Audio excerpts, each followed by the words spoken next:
حط شخص في بالك ايا كان برج الشخص اللي انت حطيته في بالك، ويلا بينا نشوف الشخص اللي انت حطيته في بالك شايفك ازاي. الشخص اللي انت حطيته في بالك شايفك ازاي.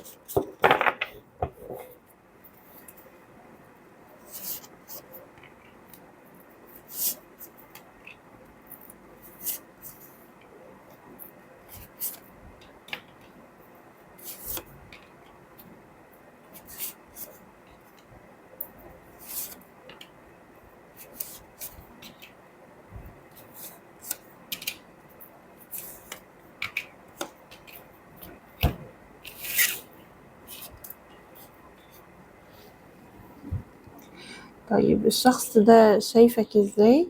هو شايفك ان انت يعني متعلق بيه، وشايفك برضو في مواقف سيئة كتير قوي حصلت في الماضي انت مش قادر تسامح فيها ومش قادر تنساها.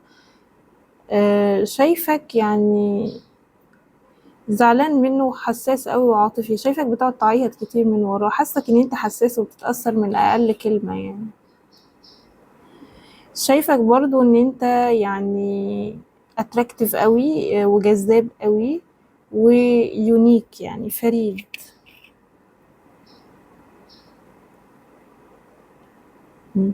شايفك كمان ان انت يعني صبور قوي واستثمرت كتير قوي في العلاقة دي وعطيت كتير قوي.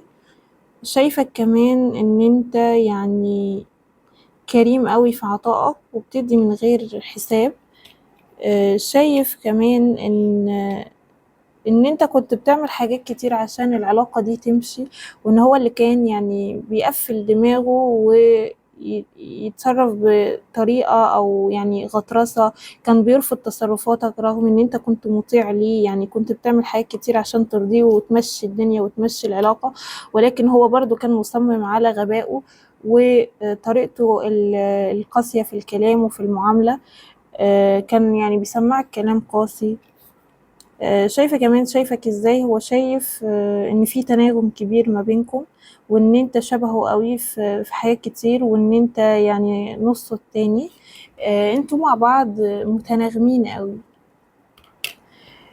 شايف كمان ان انت يعني ملامحك جميلة شكلا.